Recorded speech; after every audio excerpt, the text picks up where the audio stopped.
Assalamualaikum dan salam sejahtera. Hi guys, see you again in chapter 5.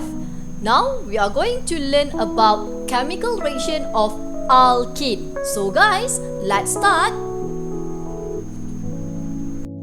Okay, before we learn about the chemical reaction of alkene, you need to know that the versatility of alkene. So alkene ni sangat versatile class. Why? Because from alkene we can produce alcohol. So from alkene also we can produce halohydrine, we can produce haloalkane, we also can produce alkene to alkane, and we can produce diol and carbonyl compound. So this is alkene. So daripada alkene you boleh dapat macam-macam produk.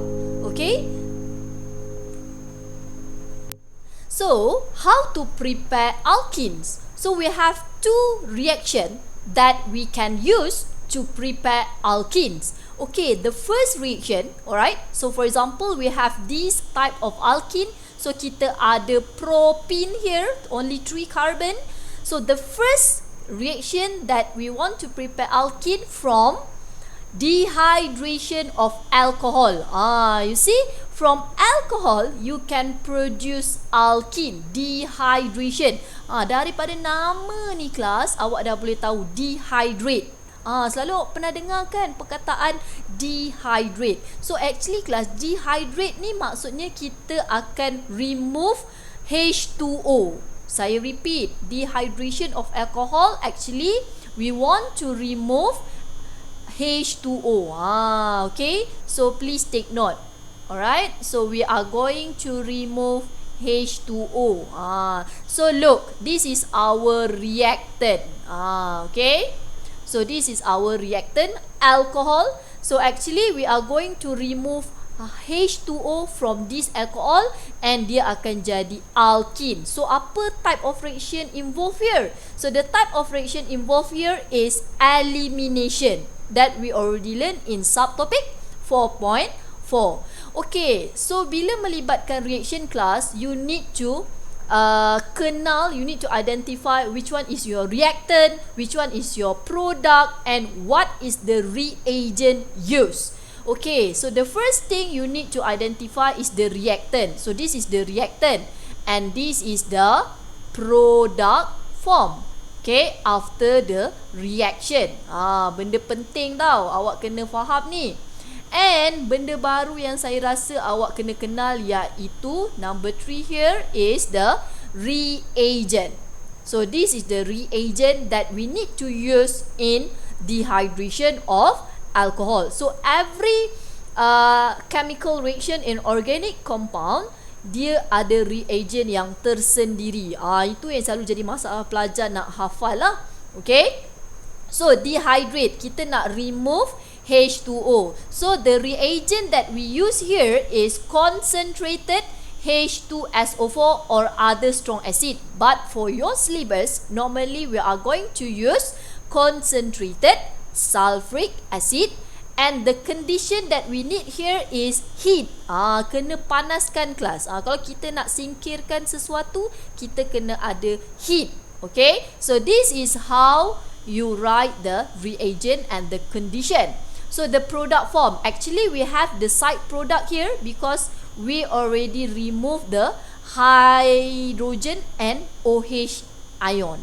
H plus ion and OH minus ion. So actually we have the side product here which is H2O. So macam mana nak buang kelas? Okay, saya buka struktur ni. Okay, supaya nak bagi awak nampak. So actually it should be like this class. Okay, so we have one OH here and one of the hydrogen saya buka like this. Okay, so actually we are going to remove one OH and one H. So H yang kita buang adalah H daripada neighboring carbon. Okay, we remove hydrogen from the neighboring carbon. Bukan carbon yang sama ya. Kalau tak nanti dia tak jadi double bond. So we remove one of the hydrogen from neighboring carbon and one of the OH group. So actually H dengan OH combine become H2O. So what happened with these 3 carbon? So dia dapat carbon-carbon double bond dekat tengah-tengah. Nampak tak? So this is elimination, and this reaction called as dehydration of alcohol. So this is the first preparation of alkene. Okay, next we look at the second preparation of alkene. Kita boleh dapat daripada reaction dehydrohalogenation of haloalkene. Daripada nama tu kelas, sebenarnya you dah boleh identify dah. Bila ada perkataan D ni kat depan ni, D ni maksudnya kita akan remove. Okay, D tu maksudnya macam tadi dehydrate, kita remove H2O. So dalam kes ni kita nak remove apa? Tengok nama dia, hydrohalogenation. Hydrohalogenation maksudnya kita akan remove one hydrogen and one halogen. Ini yang kita akan remove. X refer kepada halogen. X tu either bromine or chlorine. Okay, so kita akan remove HX. Tadi kita remove H2O. So here we are going to remove either HCl or HBr. So what is the reagent used in this reaction? So the reagent used in this reaction is KOH, potassium hydroxide, with ethanol, and we have condition heat dekat sini. So this is the reagent. Kena hafal ya kelas reagent ni. Okay, so look, this is our reactant. Our reactant is haloalkane. Why this is haloalkane? Because consists of halogen group here, Br. So kita nak buang one hydrogen and one halogen. So look guys. Okay, so kita akan buang bromine satu, dan hydrogen yang kita nak remove adalah hydrogen from neighboring carbon, daripada carbon jiran sebelah. Sama ada from carbon 1 or carbon 2. Mana-mana boleh. Okay, you nak pilih yang mana. So dalam case ni, I remove hydrogen, one of the hydrogen from carbon 2. Okay, so that's why I got this product propene. Boleh nampak? So kalau you nak remove hydrogen from the first carbon also can. So you will get the same product, which is propene. Okay, so this is 3 carbon class. How about kalau you ada 4 carbon? So kalau you ada 4 carbon, dia dah dapat jawapan lain kelas. Okay, for example, contoh saya buat dehydrohalogenation. If we have 4 carbon, contoh kita ada CH3, CH2, CH, CH3, and then we have one chlorine here. Nampak? Okay, boleh. So ini adalah haloalkane. So kita buat proses dehydrohalogenation. So saya buat ke bawah lah ya. Okay, so our reactant, our reagent is KOH, and then ethanol and heat. Okay, so what is the product form? Okay, so look guys, so we have 2 different neighboring carbon here. So actually we are going to remove Cl here, betul? So sekarang kita ada, this is carbon 1, carbon 2, carbon 3, carbon 4. So hydrogen yang kita nak remove, so look, we have carbon 1 and carbon 3 and carbon 4. Which hydrogen yang kita nak buang? From carbon 1, carbon 3 or carbon 4? So just now the left and right carbon is same carbon, sama lebih kurang. But here carbon 1, carbon 3, carbon 4 adalah different. So saya nak bagi tahu kat sini, hydrogen yang kita akan buang adalah hydrogen carbon sebelah, neighboring yang sebelah sahaja ya, bukan sebelah-sebelah. Maksudnya carbon 4 ni dah out. Okay, so yang kita akan buang either carbon 3 or carbon 1. So if you remove hydrogen from carbon 1 and carbon 3, you akan dapat 2 different product. How? Okay, I'll show you. So if you remove hydrogen from carbon 1, okay, so you will get the product form is CH3, CH2, CH, no more chlorine here, and we will form the double bond. So dia akan dapat CH2. So this is the product formed if we remove hydrogen from carbon 1. But if we remove the hydrogen from carbon 3, so the product form how? You akan dapat the other version of product, which is CH3, CH, no more hydrogen, dah hilang satu, double bond, CH, CH3. So look at the position of double bond now. So if we remove the first hydrogen at carbon 1, we got 1 butene. If we remove hydrogen from carbon 3, we got 2 butene. So for this case, kita akan dapat dua jenis produk. And you need to identify which one is major product and which one is minor product according to Said-Zeth rule. Ni Said-Zeth rule. Nampak? So you need to apply Said-Zeth rule here. Apa Said-Zeth rule kata? Okay, look. In elimination reaction, the major product is the most stable alkene, commonly in the most highly substituted alkene. Maksudnya kalau dia ada banyak alkyl group pada alkene tersebut, dia akan jadi major product. Okay, look here class. Okay, contoh compound yang pertama kita dapat 1 butene. Okay, tengok pada carbon double bond ni. Okay, tengok yang saya kotakkan tu. Okay, apa yang kita ada dekat sini adalah one substituent only. Kita ada satu sahaja alkyl group dekat carbon ni. H kita tak kira sebagai alkyl group ya. While dekat carbon double bond yang sebelah dia pula, kita cuma ada 2 hidrogen. So ini bukan substituent. Itu adalah simple atom. So ayat dia mesti ada highly substituted. So dekat sini kita cuma ada satu substituent sahaja, satu alkyl group. Okay, kita tengok the other compound. So look at the carbon-carbon double bond here. Okay. So we have 2 alkyl group guys. Dekat mana tu? Kat mana alkyl group? Here guys. We have 1 alkyl group here and we have 1 another alkyl group here. So we have 1 and 2 alkyl group. So if we have more alkyl group bond with carbon-carbon double bond, so this product will be your major product while this product will be your minor product. See? Nampak? So produk boleh more than 2 produk. Boleh kadang-kadang boleh jadi 3 produk, kadang-kadang boleh jadi 2 produk atau 1 produk. So if more than 1 product, you need to detect which one is the major product and which one is the minor product by using Said-Zeth rule.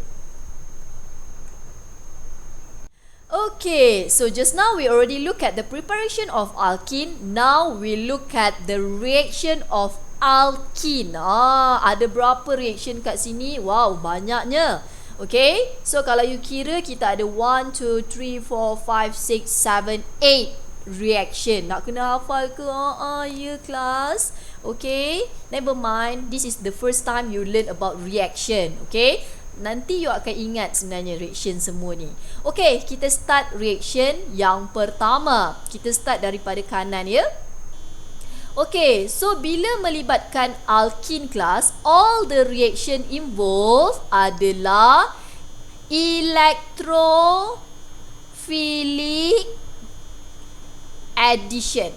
Okay, electrophilic addition.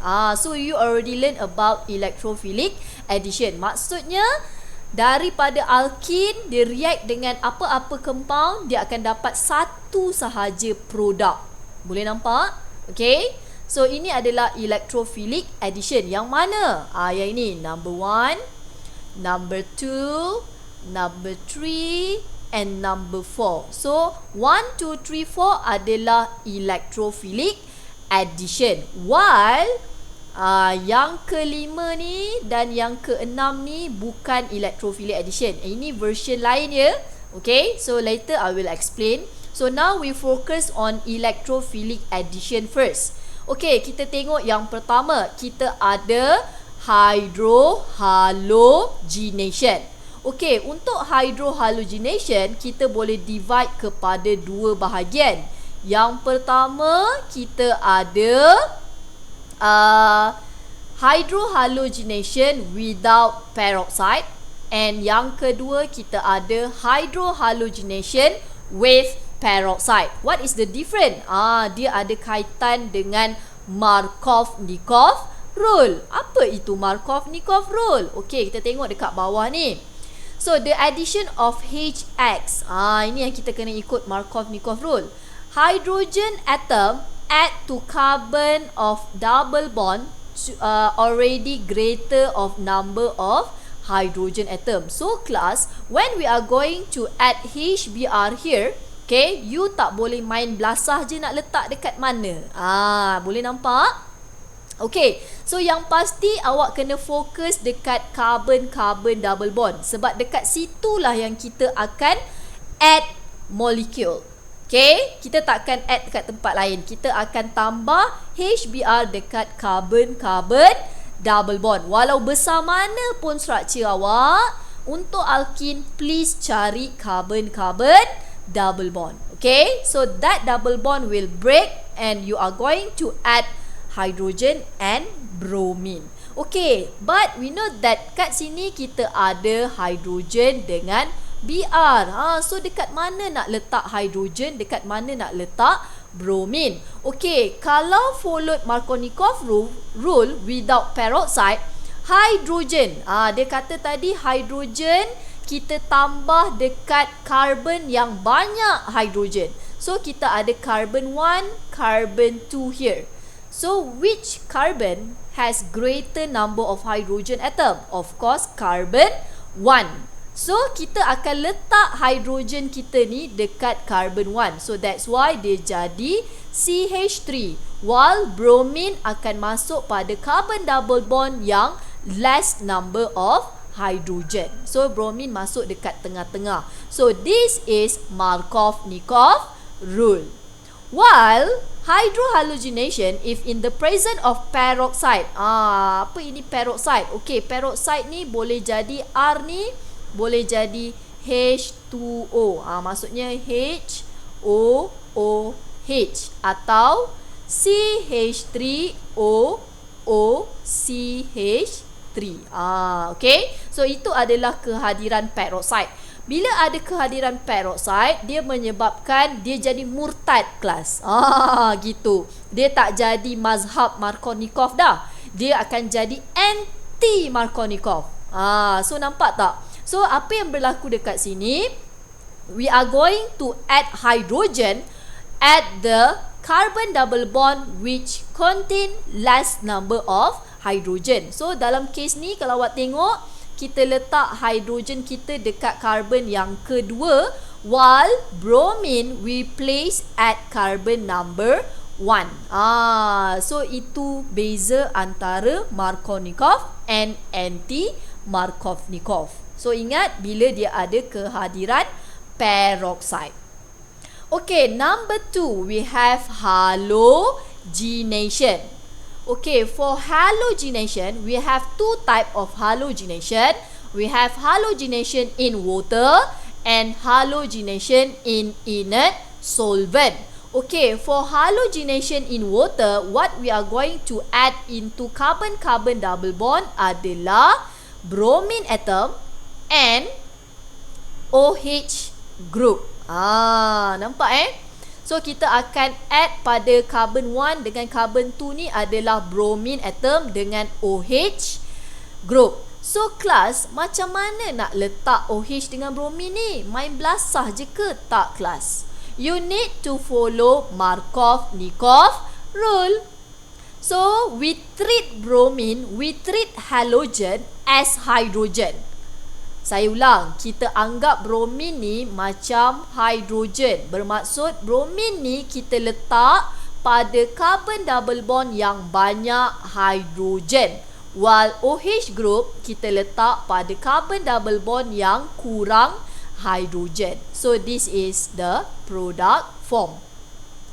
While halogen in inert solvent, we are going to add two bromine atom in carbon-carbon double bond. Yang ni tak payah follow Markovnikov. Why?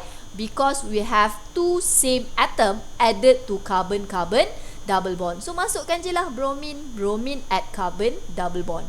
Okay? And number 3, we have hydrogenation. Daripada nama ni pun dah boleh tahu dah. Hydrogen. Maksudnya we are going to add hydrogen atom in carbon-carbon double bond. Nampak tak? Fokus kat carbon double bond ni kelas. Okay? So apa yang kita nak added in carbon double bond tadi? Madam kata kita akan add 2 hydrogen atom. Ni hydrogen yang ni kita akan add dekat carbon 1 and carbon 2. So platinum, palladium or nickel ni adalah catalyst. Yang ini memang digunakan dalam tindak balas. Ni you boleh pilih mana sahaja. Suka hatilah nak pilih mana-mana, either nickel, palladium or platinum. So here asal carbon yang kedua ada 1 hydrogen, so kita masuk another 1 hydrogen, so jadi CH2, and then here carbon 1 CH2 become CH3. So actually here class, hydrogenation process convert alkene to alkane. Nampak tak? Daripada alkene boleh jadi alkane by using this process. Clear? Okay, next. Number 4, reaction. We have hydration. Okay, if you still remember just now in preparation of alkene, we have dehydration. If we have dehydration, kita remove H2O. Nampak tak? But now we have hydration class. Kalau hydration, we are going to add H2O into alkene. Kita nak masukkan 1 H atom and 1 OH group. So H2O ni dia ada H plus dengan OH minus. So kita nak masukkan kelas. So kita nak masukkan H dengan OH minus. So this one also you need to follow Markovnikov rule. So ingat Markovnikov rule, kita akan tambah H ni nanti dekat carbon yang banyak hidrogen, dekat carbon double bond yang banyak hidrogen. Boleh ya? So that's why H ni kita akan tambah dekat carbon yang pertama, while OH we attach at carbon number 2. Clear? So from alkene become alcohol. Okay? Okay, next. Finish about electrophilic addition. Now we have the other reaction for alkene. We have oxidative cleavage. Okay, when we talk about oxidative cleavage, cleavage refer to bond breaking. Okay, same like ozonolysis. Ozonolysis also yang number 6 ni adalah bond cleavage. How? Okay, look at the reagent we use here. Okay, so all the reagent here you kena hafal ya. H2O, H+, Br2 in CH2, Cl2, semua tu kena ingat. Okay, for ozonolysis, the reagent that we use here is mesti ada nombor ni, 1, 2. Wajib ada. Kenapa kena ada nombor? Ini proses eksperimen kelas. Sebenarnya nombor ni adalah proses eksperimen. First, alkene akan di-react dengan ozon. Kemudian, di-react dengan zinc in hydrochloric acid. Okay, so this is numbering dia, awak kena tulis, wajib. Okay, so macam mana nak buat ni kelas? Okay, so apa yang berlaku dekat sini? Ni kita punya alkene CH3, CH double bond CH2, nampak? So what happened here? The double bond will break. Okay, so we'll broke the double bond here, nampak? So kita pecah. So dia akan jadi dua compound kat sini. So dia jadi CH3, CH double bond. Another one CH2 double bond. Nampak tak? So apa yang kita buat dekat sini? So actually ozonolysis ni kita akan tambah oksigen. So kita akan tambah O pada double bond ni. So kita terus dapat dua produk ni. So kita dapat aldehyde or ketone. So dekat sini kita dapat aldehyde. So senang, kalau ozonolysis kita belah, kita terus dapat produk. Letak O je dekat double bond. Belah dua, letak oksigen dekat double bond. So kita terus dapat dua produk. Okay, boleh? So while oxidative cleavage juga adalah benda yang sama like ozonolysis. Kita belah juga dekat double bond tu. So how to predict this product? Macam mana nak dapat produk ni? Okay, I will explain to you in the next slide.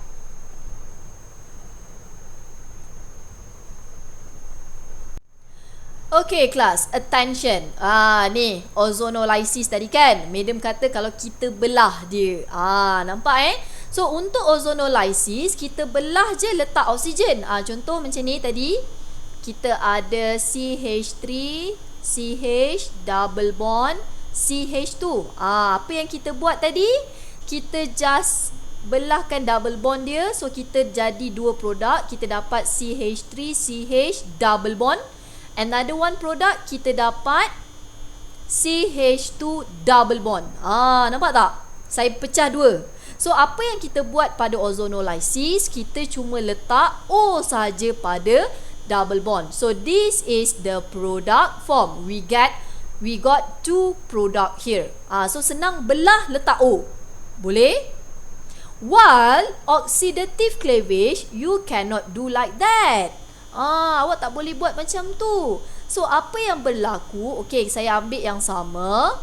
CH3 CH double bond CH2. Tengok So bila kita break the double bond here, kita akan dapat two version of product. So kita dapat yang pertama CH3 CH double bond.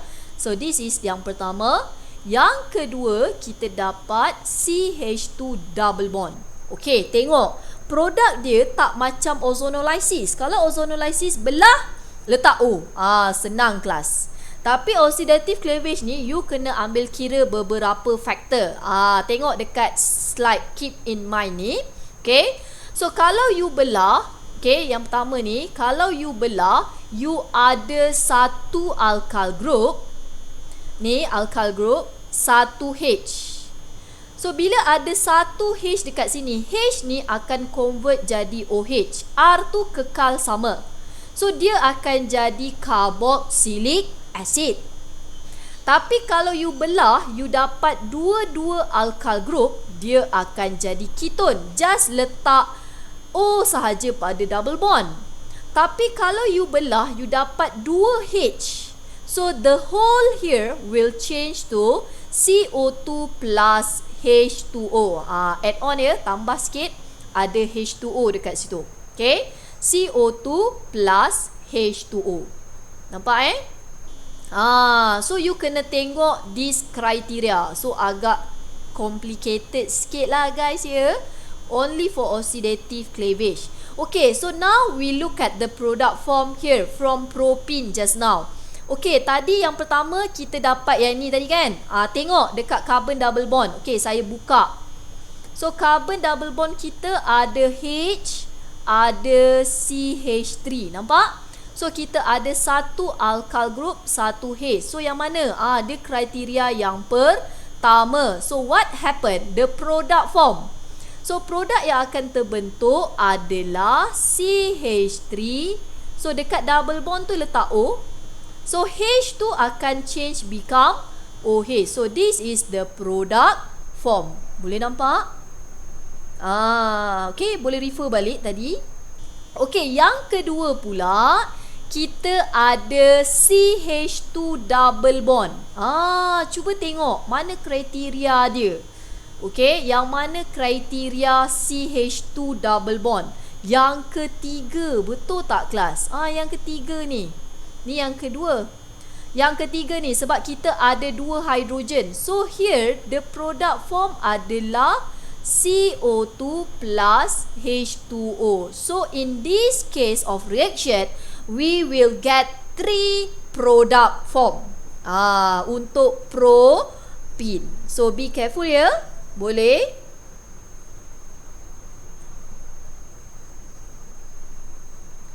Okay, next we look at the chemical test in alkene. So what is chemical test? What is the function of chemical test? So the function of chemical test is used to differentiate alkene from the other class of compound. For example, if you want to differentiate alkene from alkane. So soalan boleh tanya tu kelas, macam mana nak differentiate alkane from alkene. So you can use these three type of chemical tests because these three type of chemical tests only give positive result to alkene saja. So alkane will give negative result. Okay, the first test you can use Bayer test. Okay, Bayer test, the reagent that we use here is KMnO4 dilute OH minus in cold. So proses ni you akan buat dalam ais biasanya. So apa produk yang kita dapat? Look, so this is propene. We have carbon-carbon double bond here. So the double bond will broke here, and we are going to add 2 OH group in this carbon double bond. No more double bond here, and the product is manganese oxide. So we have the observation here. So what happened? We know that KMnO4 is purple color. So the purple color of KMnO4 will decolorize. Maksudnya dia jadi colorless. Dia bukan colorless lah, dia macam dia tukar warna lah. Okay. And brown precipitate form. Brown precipitate come from this manganese oxide. So this observation you need to remember.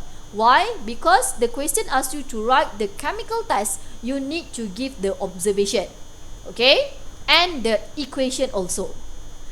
And number 2, we have bromine test. So bromine test, we have 2 type of bromine test. Either you write bromine test in inert solvent or bromine test in water. So look at the product form. Tadi kita dah tengok reaction of alkene. If bromine test in inert solvent, it will produce these 2 bromine atom added to the carbon-carbon double bond. While bromine in water, bromine test in water, kita akan add OH dan Br ke dalam carbon-carbon double bond. That's the difference. But the observation still same, which is, okay, the color of bromine is reddish brown color. Okay, reddish brown color of bromine decolorized. Decolorized ni bukan bermaksud dia turn colorless, tetapi dia cuma pudar warna saja. Reddish brown tu macam dia color orange-orange, kemudian dia tukar jadi color light yellow macam tu. So that's why we use word decolorized. Jangan tulis turn colorless. Tak boleh ya, salah. That's all for chemical reaction of alkenes. Thank you. Bye guys.